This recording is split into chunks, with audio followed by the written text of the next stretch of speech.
Hi, I'm Mike. And I'm Leah, and this is Let's Talk Outdoors.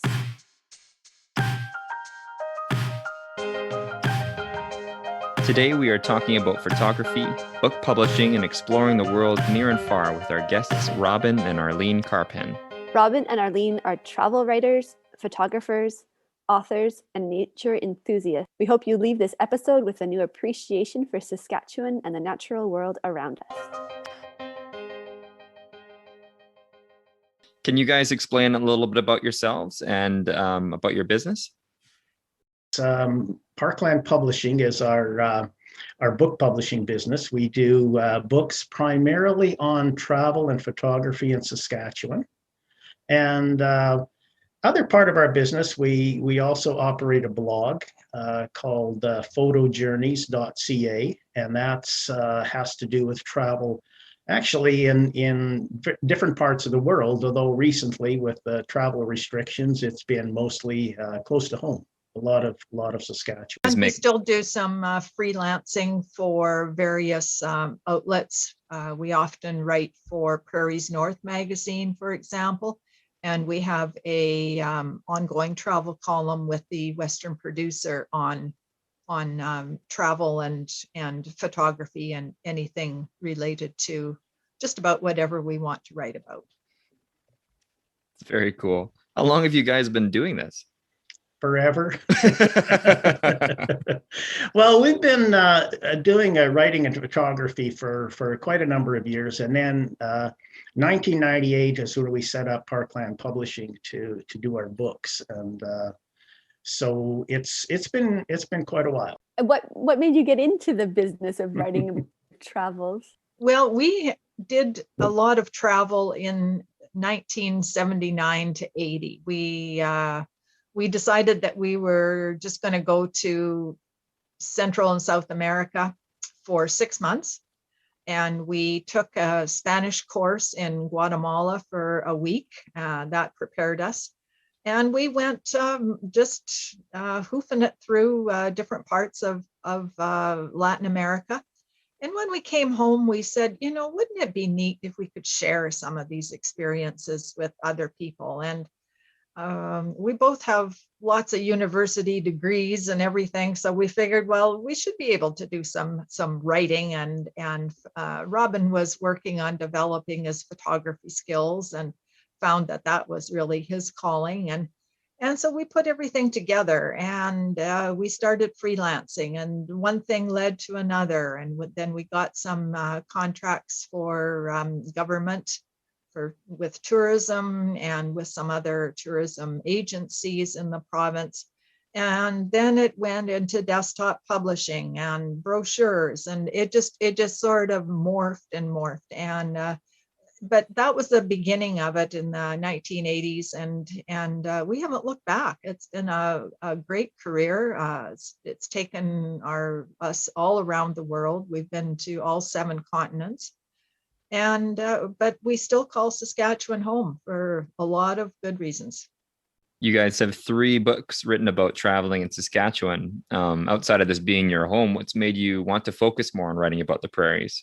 Well, first of all, we've had about 15 books. Oh. Not all are in print right now. We've had some that have for example, we did a hiking book on Saskatchewan, and it sold out, and we haven't done a new one, at least not yet. But so we have a few different books on Saskatchewan. And I think when we first started, there weren't a lot of travel books on Saskatchewan. So that's kind of where we started from. And then as we continued, we kept finding other aspects of it. For example, we did photography books on scenic areas in Saskatchewan, another one on wildlife, another one on canoeing, kind of a canoe country in northern Saskatchewan. And then that kind of branched out. Our most recent one is called Saskatchewan's Best Scenic Drive. So it's driving routes, getting off the beaten track in different parts of Saskatchewan, and then Photographer's Guide. And then probably our most successful book, The Great Saskatchewan Bucket List. It's about 50 natural wonders in Saskatchewan you should see before you kick the bucket. And that one we sold out just before Christmas last year. So right now we're busy updating that to release a new edition around the beginning of April. That's Yeah, fantastic. I could maybe talk about our very first book and how we got into the publishing business in the first place. Our first book which was called Northern Soundscapes, Exploring Saskatchewan's Athabasca Sand Dunes. And we had traveled, taken a canoe trip alone up there along the William River, just by ourselves in the early 1990s. And we were just flabbergasted by the beauty and the uniqueness of this environment. And that led to other trips up to the dunes, to different areas, to learn more about them and to find out more about why they're so unique, and more photography. As always, more and more. And then eventually we came up with the idea, a lot of people have heard about the Athabasca Sand Dunes, and not many people have been there. And even if people can't get there, they still should know about the sand dunes and what's unique and very special, and how fragile they are and how they got there in the first place. So we said, let's write a book about that. And we checked with a few other publishers. And after a few attempts maybe at getting somebody else to do it, we said, no, let's just do it ourselves. We had all the skills. We had the photography, we had the desktop publishing and layout skills, and we did. And that was our first book, and it was a success, and it's still in print, and people still refer to it as one of the, well, it's an interesting book about the dunes. It tells you a lot about why it is a special place. And then from there, yeah, we got into, well, there was no books about hiking in Saskatchewan. So, well, all right, let's do a book on hiking. And it just went on. And that's how we grew in our business career. Well, and you guys really were trailblazers in creating kind of what current social media and other networks now are kind of utilizing as well. But you guys were kind of some of the first early trailblazers of like, this is a travel book. This is kind of what can help you guys if you want to adventure or see things. You were doing this before it was kind of the cool thing to do for lots of people to be able to do it. So that's really, I just thought that was really cool. And, I've seen some of your photos now, and if I didn't realize, but I've been looking at your guys' photos for years and years all around my in-laws, and at my school we have a couple, and it's neat to meet the faces that have created them. And I think that's such a cool part of your work, is that if you go online, the photography of your guys' work is so cool because you can't tell if it's Saskatchewan or not. I think that's such a neat element, is you don't know where in the world it is that you're taking these photos, because they kind of capture all these little unique places that most Saskatchewanians maybe haven't been yet. Yeah, that, in fact, a lot of that was on purpose. We're trying to show parts of Saskatchewan that people may not immediately connect that is somewhere in Saskatchewan. And like you said, it's not only from people outside of the province, it's also people in Saskatchewan as well who may not know what's in all these different corners of the province. For example, the sand dunes, and it's not only the Athabasca Sand Dunes. We often refer to Saskatchewan as the sand dune capital of Canada, because we not only have the biggest sand dunes, which are the Athabasca, we also have the second biggest in the country, which is the Great Sandhills, and then a few others thrown in, like the ones in Douglas Provincial Park and at Good Spirit Lake, and a few other places. So really, there's no other part of the country that even comes close to Saskatchewan and having sand dunes. Yeah, it's such a cool backdrop, seeing all the photos that you guys take there, and yeah, just the different biodiversity that's there too. That's just nowhere else. Yeah. Yeah, and getting back to the Athabasca Sand Dunes, we often look at it as not only unique in Saskatchewan or Canada, but really in the world, because pretty well every other major sand dunes you can think of anywhere in the world, they're either in deserts or in incredibly dry areas. But these are smack in the middle of the boreal forest, next to one of the biggest lakes in Canada, and it's cut by 3 different rivers. So that kind of mix not only of sand and desert-like conditions, but you also mix trees and water with that, and you get something that's I think really unique in the world. I think in our career, we've been very fortunate to have gone to many interesting and unusual places in Saskatchewan. And what comes to mind first thing is canoeing. In a few years ago, we did a book called Northern Saskatchewan Canoe Country. And it's a hardcover photographic book about the different landscapes that there are in Saskatchewan's rivers, using the rivers as the means to get to these places and to experience some of the different landscapes. And we didn't mean that book to encourage people to necessarily go to these rivers, but a lot of people have, of course, but we also wanted something like this to be kind of a legacy for even armchair travelers who are not able to get to these places, but they can still see what the environment is like and what's special about them, and the different waterfalls that there are, and learn about the history and why they were important in the fur trade, and how we can experience them now. So it's not only, that we hope to get people more interested and active in terms of getting out there, but just disseminating that knowledge and letting people know what we have in our natural heritage in the province, and how lucky Robin and I have been, along with many of our canoeing partners, to experience this. You have, how about you ask it, Mike? Sure. I'm stumbling. No, it's all good. You both are out in nature so much. And since your business is so much tied around, documenting and blogging and taking photos, and do you guys ever find that it's hard to just focus on enjoying a moment out in nature? Or do you kind of get caught up in, for this would be great for our blog, we should be getting this angle, or do you guys just get to stop and relax every once in a while?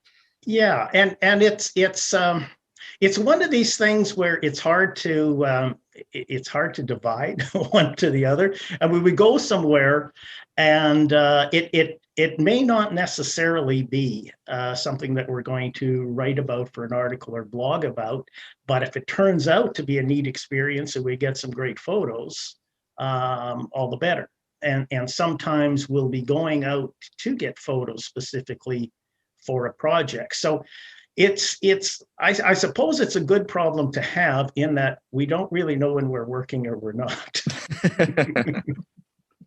It's a great thing to be able to have recreation and share that with your work, and do with it what you want.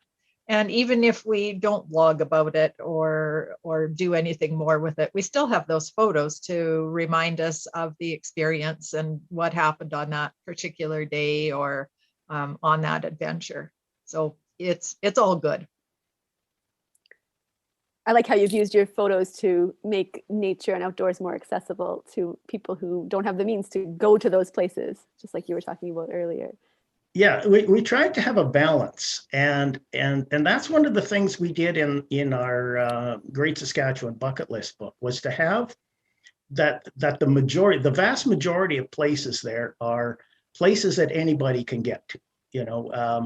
You simply drive up to them, or you take a short hike. A few are a little more difficult. You have to maybe hike a little farther, or it's a little farther off the beaten track. And then we have a few that are simply difficult. And it's to give people a range of things.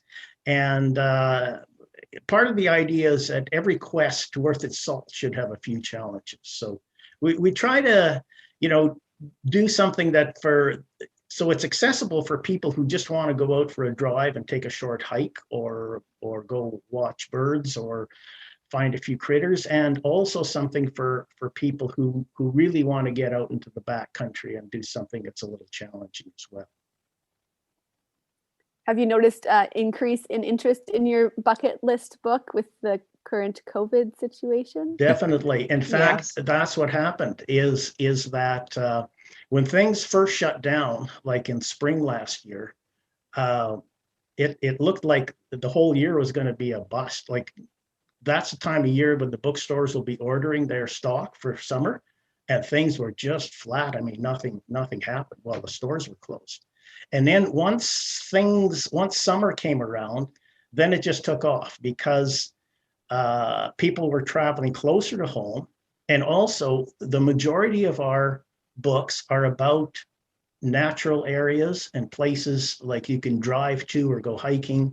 So they're places that are, if you're observing COVID protocols and social distancing and that, I mean, that fits right into it. Even with all the pandemic problems, a lot of the things that we write about are things that you can still do.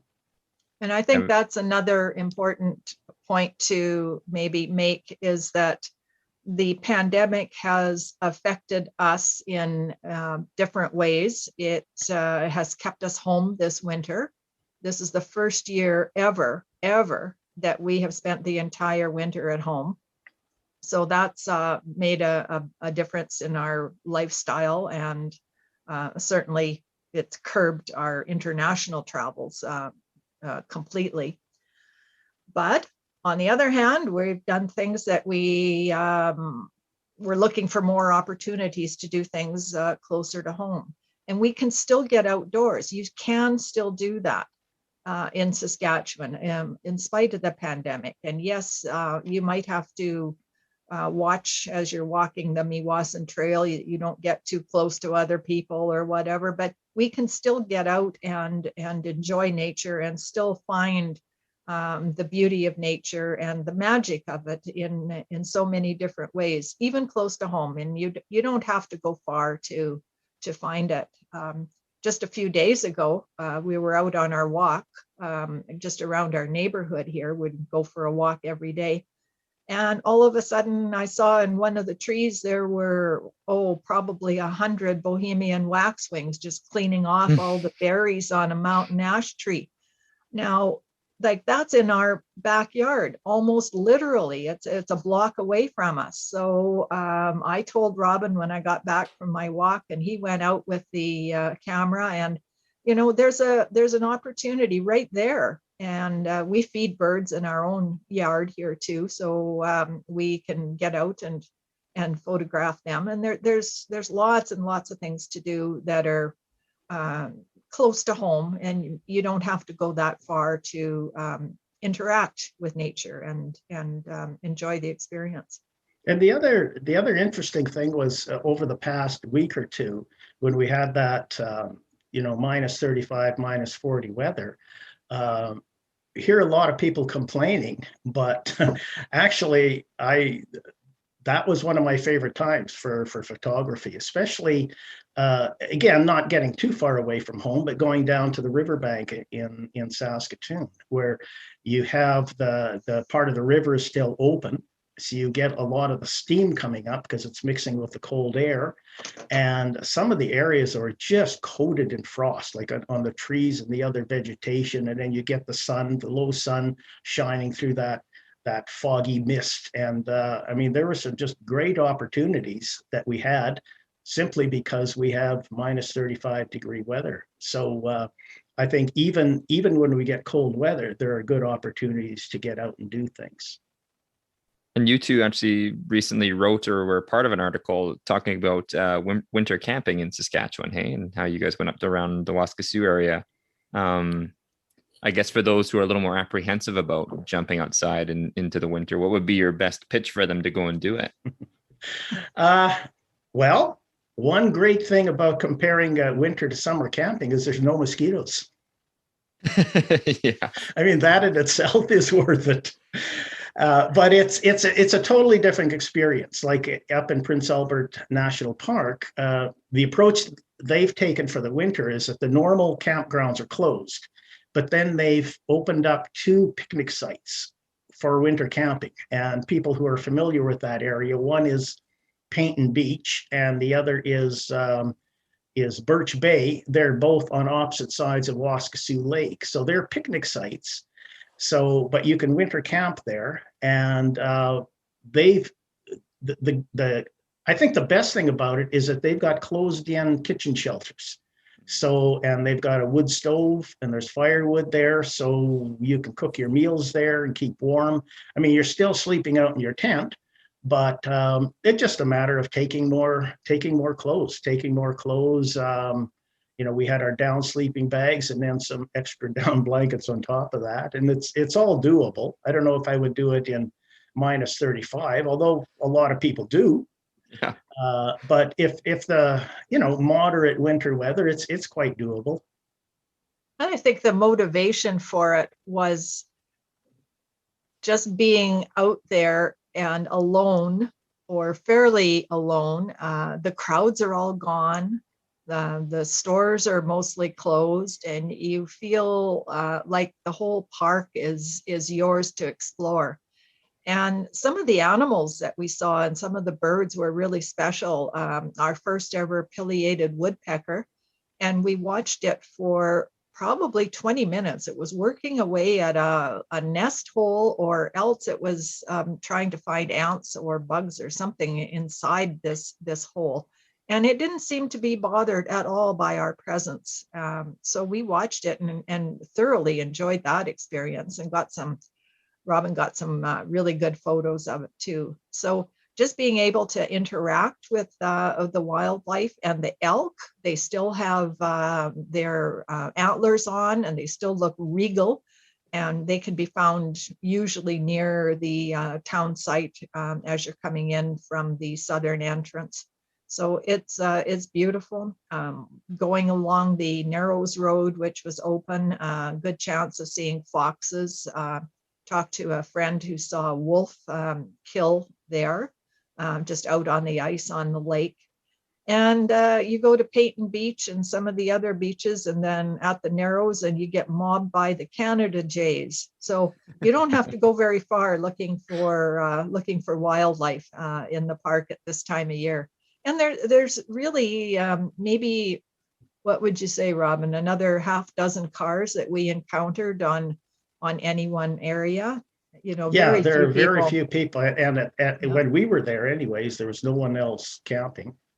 Weekends might be a little different, you get more people. Mhm. And the other benefit of winter, being out in the winter, is that if you like photographing, say, sunrise, sunset, it comes at more decent times of the day.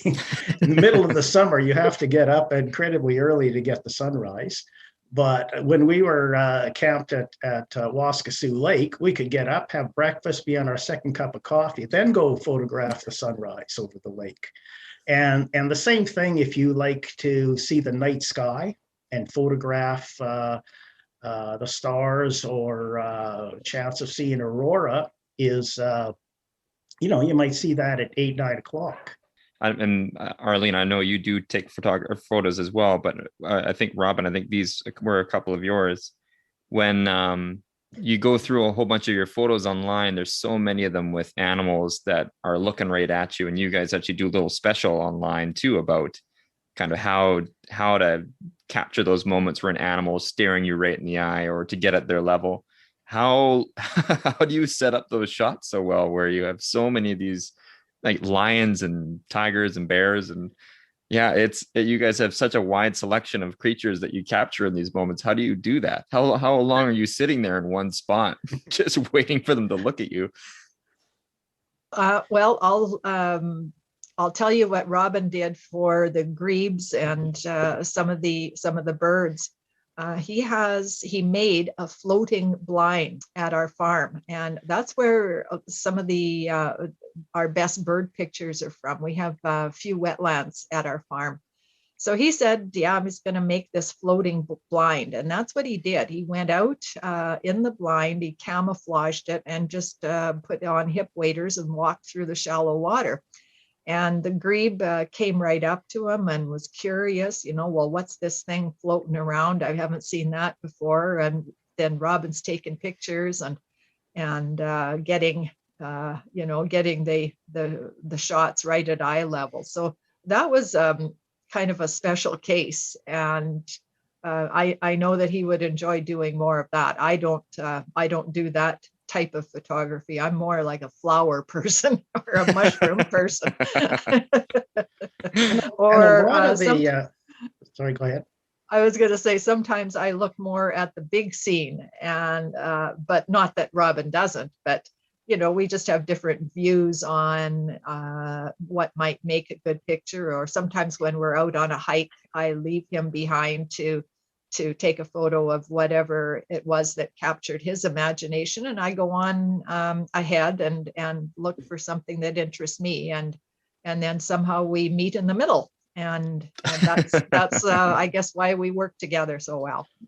And when you see a lot of those photos where the critter is looking right at you, and what you're seeing is that 50th of a second where that happened, and not the hours of sitting and waiting or looking, and a lot of the animal photos closer to home we do out of a vehicle, and because it's almost like a blind. Most people have noticed, if you, let's say you drive a road and you see a wetland with a lot of birds on it, if you stop and get out of the car, they're going to scatter. But if you stay in the car and try not to make a lot of noise, chances are they'll kind of stop and kind of have a look and kind of go about their business. So we often get a lot of photos like that as well, where you're kind of half hidden in the car. Yeah, very cool. In fact, you were mentioning lions and so on. That's how all of the photos of that. We don't go creeping around outside. Yeah, I don't know if there's a blind you could create that would make you feel very safe. There are some, but no, for the most part, you're photographing from a view. And I know which blog article that you're referring to is Making Eye Contact for Better Photography. And there is a picture of a baby harp seal, and we were literally nose to nose with that seal right on the ice floes in the Gulf of St. Lawrence on a trip that we took to watch harp seals from the Magdalen Islands several years ago. So that was a really special moment, being right face to face with them. It was something you'll never forget. That's very cool. Yeah. You mentioned that this is the first winter that you've stayed home all winter. So because I have two questions related to that. One is, are you feeling the urge to travel? Like, has it been hard for you to stay home, or are you finding different ways to spend your time? I wouldn't say it's hard. I mean, we prefer to have the option if we wanted to go somewhere else. But no, I think it's a matter of adapting. I mean, that's the situation this year. Maybe next year, hopefully, will be different. But even though we have the urge to go farther afield, on the other hand, it gives us a chance to look for things that are a little closer to home. So we've done other things, like we mentioned the camping at PA Park. We do a lot of day trips just outside of Saskatoon, places like Pike Lake. There you could still walk some of the trails, and there's often bird life around. We've taken trips out of town looking for snowy owls. So there's no shortage of things to do, even though our options are maybe a little more limited than they were in the past.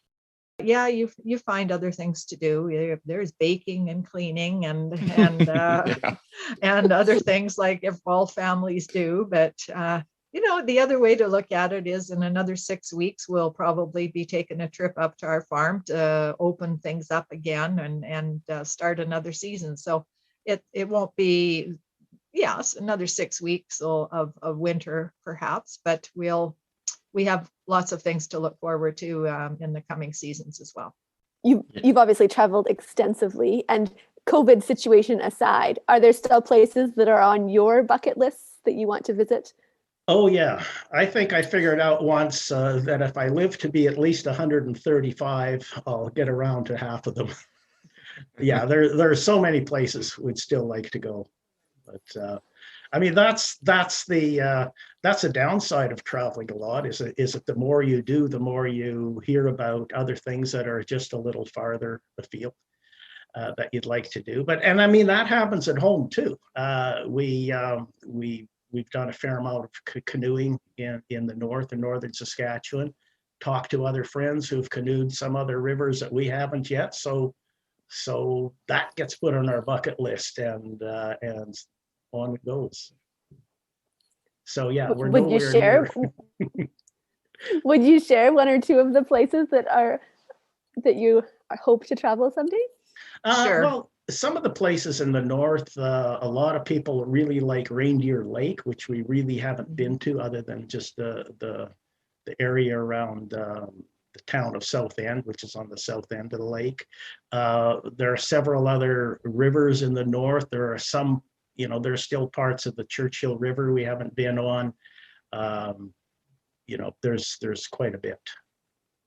Yeah, and internationally, I think Iceland is pretty high on our list, and Indonesia, where we have not traveled before. So, but there's so many problems there too with eruptions and difficulties. I think it'll be a while before we get around to some of these places.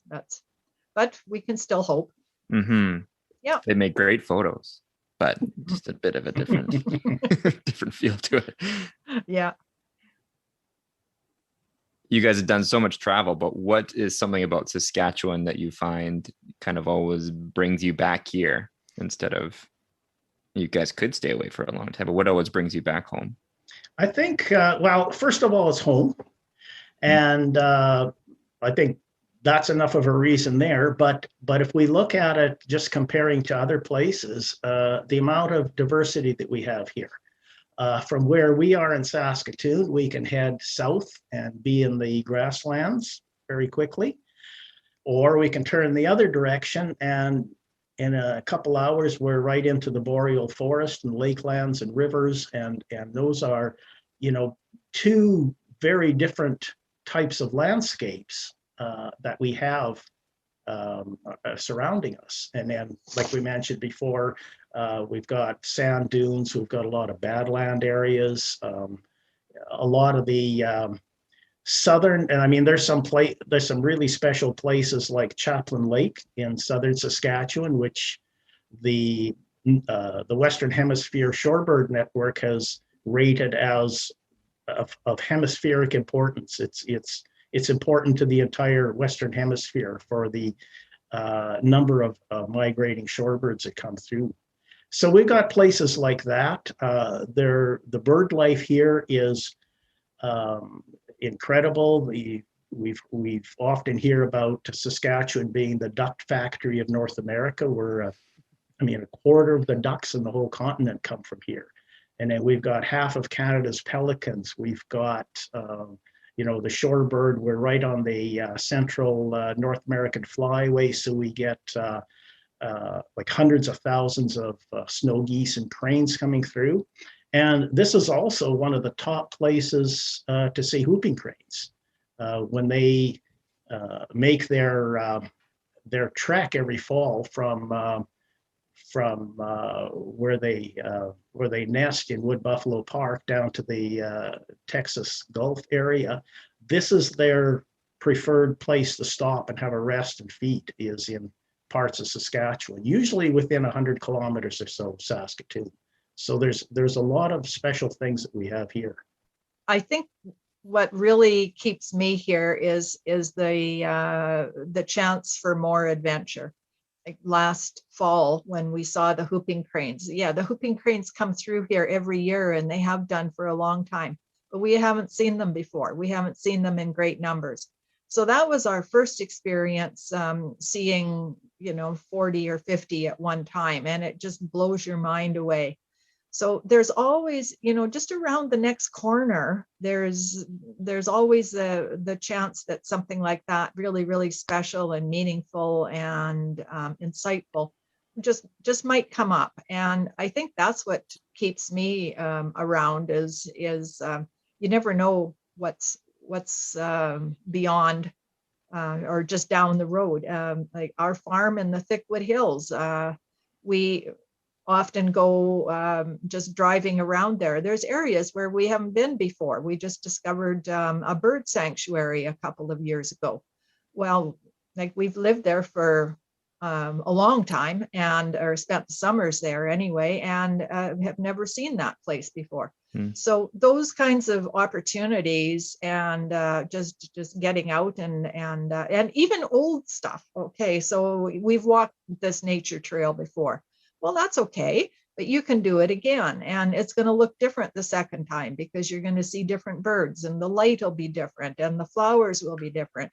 And oh, there's mushrooms over there if there's been a lot of moisture. So even though you do some things or revisit some things, it's never going to be the same experience. And I'm sure that you're going to find that too with children on on some of the programs and some of the comments that they're making, is that yeah, you can walk around a small pond, and today you're going to hear the chorus frogs, and the next time they walk around, it could be the spring mating call of some birds or something. So it's never the same experience, and I think that's what keeps me here. Plus, we don't have to travel far. You can enjoy so many things in this province within a fairly small area, and not that much time in your vehicle spent getting from point A to B. I think the big thing that I keep coming back to is every time we travel to a lot of other parts of the world is that we live in a fairly big province with just over 1 million people, and that population density is there's so many parts of the world where you don't have that. You go to see something, you go to a park or some famous spot, and you're cheek to jowl with hundreds of other people. A lot of the really special places in Saskatchewan, you can go, for example, one of our favorite things in the south is going to see the Big Muddy Badlands, Castle Butte, like at sunrise or sunset. Middle of summer, chances are you're going to be by yourself, or there might be one other car. Same thing looking over the Badlands and Grasslands National Park. There might be a scattering of a few other people around. A couple of years ago, we did a canoe trip along the south shore of Lake Athabasca, and the week we were out, we never saw another person or another boat. So there's not many parts of the world where you can have a big chunk of natural areas pretty much to yourself. And we've got special things in Saskatchewan too. We always like to talk about the springtime snake orgy that happens at Pelly or near Pelly in eastern Saskatchewan. This is always fun. We've been there a few times, and when the red-sided garter snakes emerge from their hibernaculae around the riverbank there on the Swan River, or near the Swan River, and they come out around Mother's Day, and the whole area is just crawling with snakes. And this is, again, one of nature's pretty special things. And we have it here right in our own backyard. And the prime time to visit is Mother's Day or around that weekend. So I've offered to take my mother there, but she hasn't expressed an awful lot of interest. Neither have a lot of other mothers.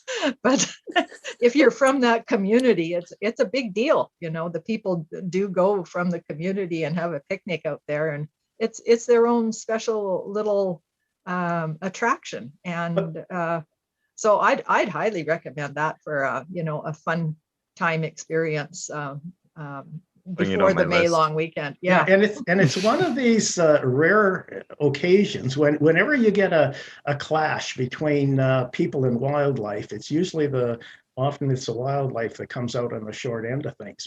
But here, just the opposite happened, because this is at Fort Livingston, and Fort Livingston was, at one time, it was the capital of the Northwest Territories. Well, they were getting ready to move the permanent capital to Battleford. For a couple of years, that's where the Northwest Council met. And it was also the first headquarters of the Northwest Mounted Police after they did their march west.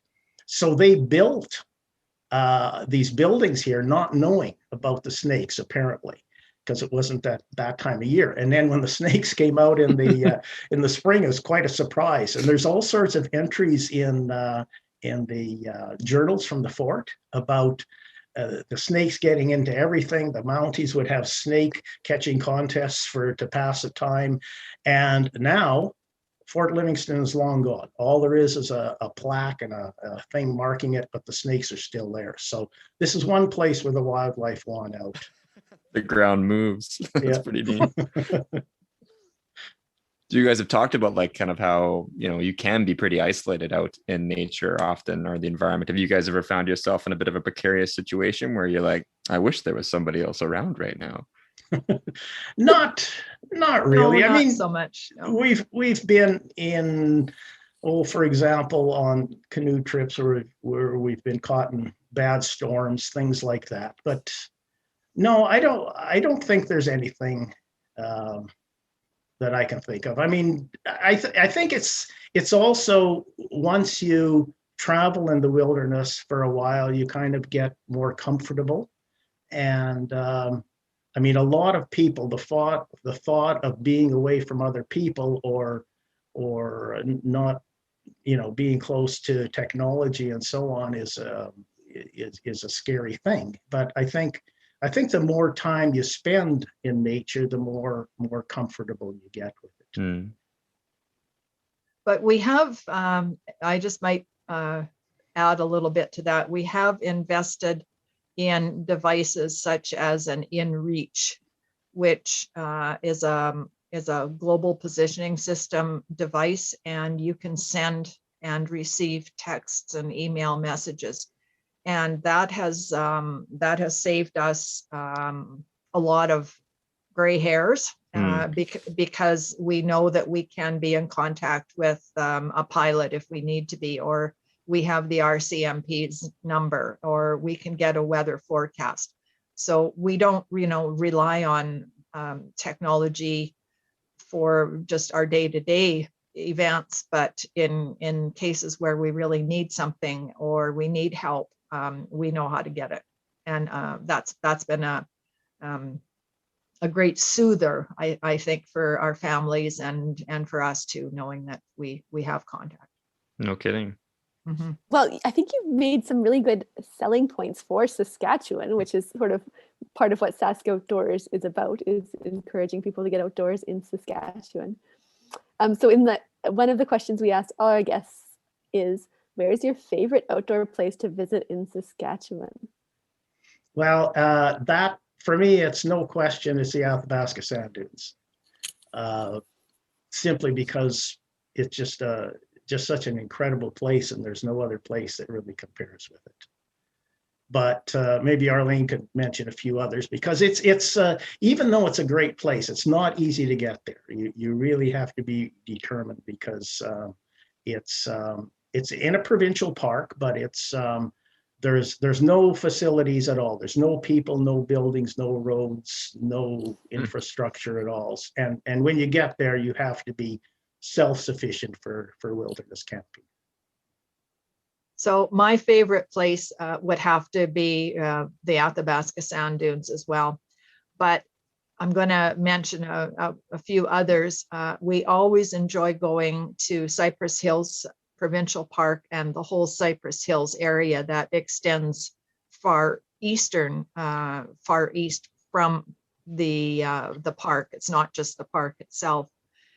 That's a very fascinating formation. The weather is different. The plants are different. We have alpine things, flowers and things that grow there, and orchids, 12 or 14 different species of orchids, more than any other part of Saskatchewan. And just the views, the conglomerate cliffs, there's an unending enjoyment in visiting the Cypress Hills at different times of the year.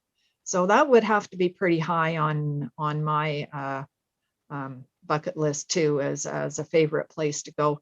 And I think I would second that with Prince Albert National Park again, just because of the diversity, yeah, and the landscapes and the animals and the birds and the opportunities to get out in nature on hiking trails and canoe routes and into the backcountry.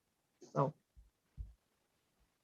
that's a long Great answer, isn't it? No, it's a great. No, it's great. It's great. It's a hard question. Yeah, we're Especially not looking you, for. I'm sure. Yeah, we're not looking for sandals. Yeah, it's great to have the explanation.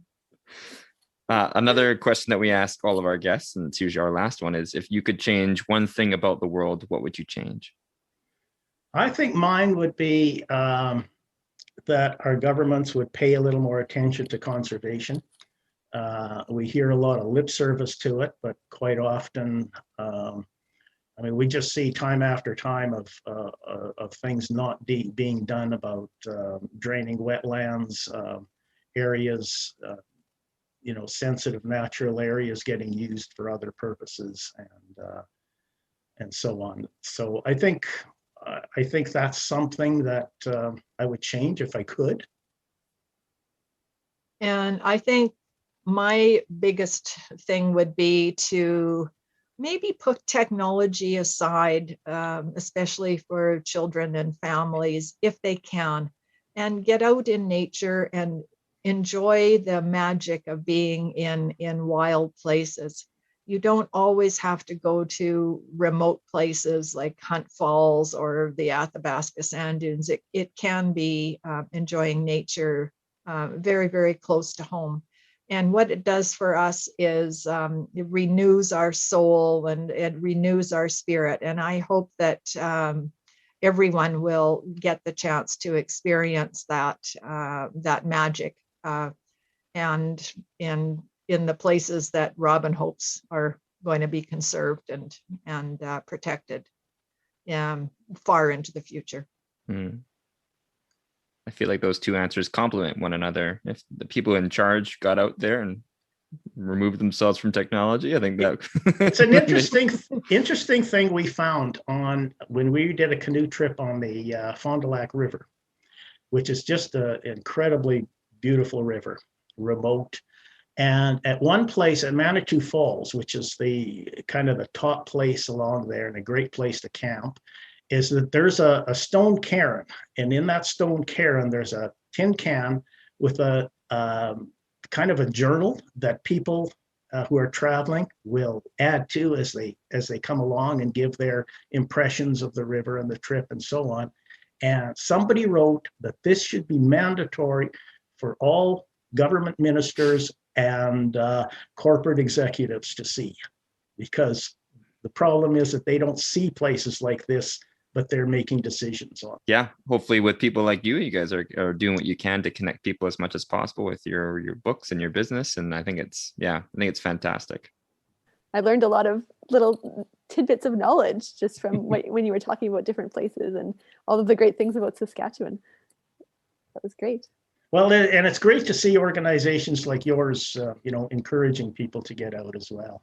So thank you very much for your time. It was a great chat. Well, thank you. It's been fun talking to you. Yeah, likewise. We enjoyed the chance to share some thoughts with you today. So, well, you guys are just good traveling companions. So we had to split you up in your house to get better reception.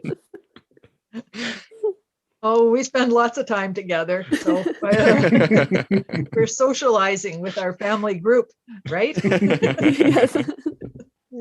Okay, thanks again. Great. Nice to meet you guys. Okay. Nice to meet you. You too. Bye. Bye. Take care.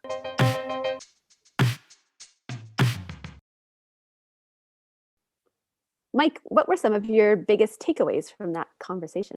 It was really neat hearing Robin and Arlene both explain kind of what goes behind capturing some of their unique moments from photography. They've won so many awards now for their work there, but it was neat to hear the stories of kind of hours of how long it takes to get a shot and to kind of what goes into the setup and just how they can kind of piece all their photos together to make it. You don't know where you are and you kind of just get to enjoy the work. How about you, Leah? What did you take away from it? I really liked the little snippets of information about the number of birds that nest in Saskatchewan, or just those random natural and heritage history facts that they were able to share and link to the places that they travel and visit in Saskatchewan. Made me really further appreciate what a great province we live in. Yeah, I need to go and visit this place where the snakes are mating so much that it seems like the ground is moving around us. I think that would be a pretty neat place to catch. And on Mother's Day, I mean, what else? That really sets the tone, I think. Personally, I'm quite interested in their bucket list book about Saskatchewan. You know, my family, partly because we live on a farm, we don't travel too far, but we like to get away to closer places. So I'm quite curious about all of the places that they have explored and the hidden corners of Saskatchewan that I have no idea about yet.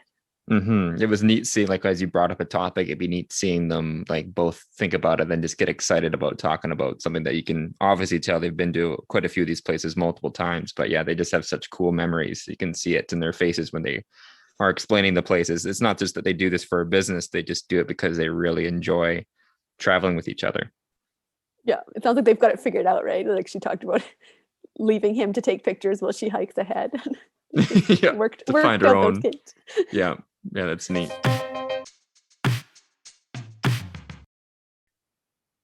If you enjoyed this episode, subscribe, leave us a review on whatever app you're listening on, and send it to a friend who you think might be interested.